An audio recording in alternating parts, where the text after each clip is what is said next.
Finalizando el estudio del contrato de compra-venta civil, vamos a hablar de las obligaciones del comprador. Son dos principales, que son pagar la cosa y recibir la cosa. La primera obligación acerca del pago de la cosa está preceptuada en el artículo 1928 del Código Civil. La principal obligación entonces del comprador es la de pagar ese precio convenido. Y agrega también el artículo 1929 que el precio deberá pagarse en el lugar y el tiempo estipulados, o en su defecto en el lugar y el tiempo de la entrega, no habiendo una estipulación expresa dentro del contrato. Ya en el contrato de compra-venta mercantil, en el 947 del Código del Comercio, habla acerca de que el comprador deberá pagar el precio en el plazo estipulado o en su defecto al momento de recibir la cosa.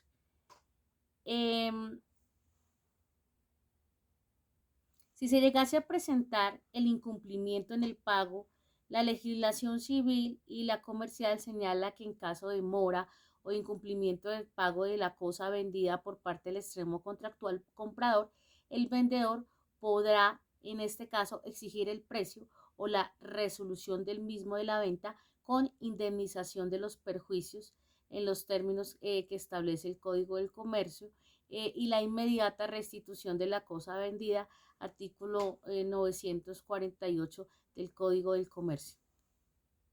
La segunda obligación, que es recibir la cosa, está citada textualmente en el Código del Comercio en el artículo 943, señalando y precisando que el comprador está obligado a recibir la cosa en el lugar y en el tiempo estipulados y en su defecto en el lugar y en los tiempos fijados por la ley para la efectiva entrega.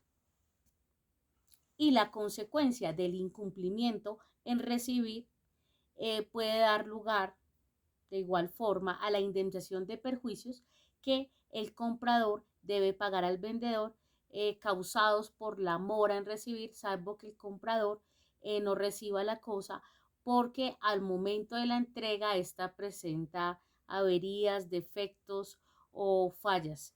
Entonces tendrá que efectivamente probar esta situación. Otro de los acápites y temas fundamentales de la compra-venta es el concepto de la lesión enorme.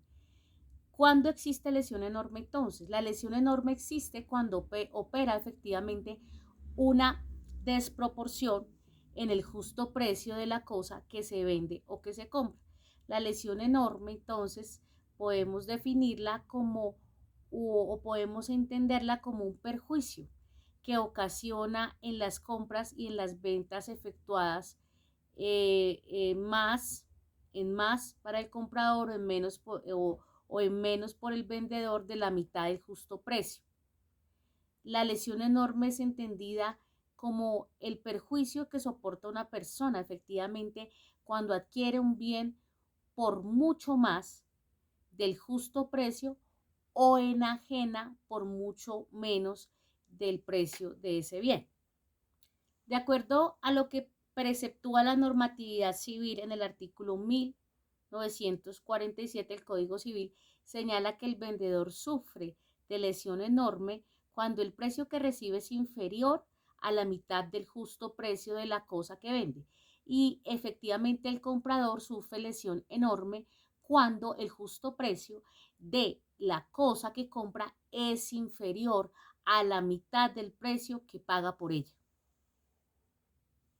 Algunos de los requisitos que podemos citar para que exista efectivamente lesión enorme son los siguientes: que se trate de bienes inmuebles, que no se trate de ventas hechas por Ministerio de la Justicia o en subasta pública subasta, que el engaño efectivamente sea enorme, que no se trate de estos contratos que tienen característica de ser aleatorios, que efectivamente la acción no haya prescrito, que el bien objeto del contrato no se haya perdido en poder del comprador.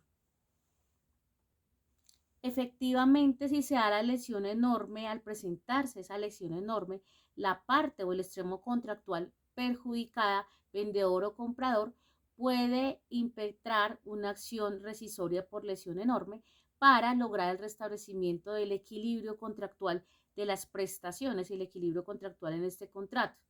Esos efectos de esa acción rescisoria por lesión enorme, pues entre algunos de ellos podemos contar que la parte lesionada busca que se declare judicialmente la rescisión del contrato y al suceder esto, la rescisión del contrato, las cosas vuelven a su estado original y efectivamente el contrato queda sin efectos. También, de otra parte, si no prospera la acción y las cosas vuelven a su estado original, el vendedor debe restituir el precio recibido con los intereses legales desde la fecha de la demanda. De igual forma, el comprador debe restituir la cosa vendida, lo cual debe hacer devolviendo la cosa libre de hipotecas u otros derechos reales que hubiere constituido efectivamente sobre esa cosa. La sentencia judicial que declara dicha rescisión del contrato produce plenos efectos frente a los gravámenes que afecten el inmueble. Citemos ejemplo que afecte una hipoteca, el inmueble. Una vez que se dicta esta sentencia, las partes pueden acatar la sentencia, como podrían acatarla restituyendo el precio al vendedor o devolviendo la cosa al comprador, o pueden también completar el justo precio con deducción de la parte para el comprador o restituir el exceso del precio. Ello entonces nos lleva a citar la extinción de la acción rescisoria por lesión enorme. La acción rescisoria extingue entonces, se extingue por pérdida o enajenación del inmueble, por renuncia hecha con posterioridad a la celebración del contrato o por efectivamente el tiempo de prescripción.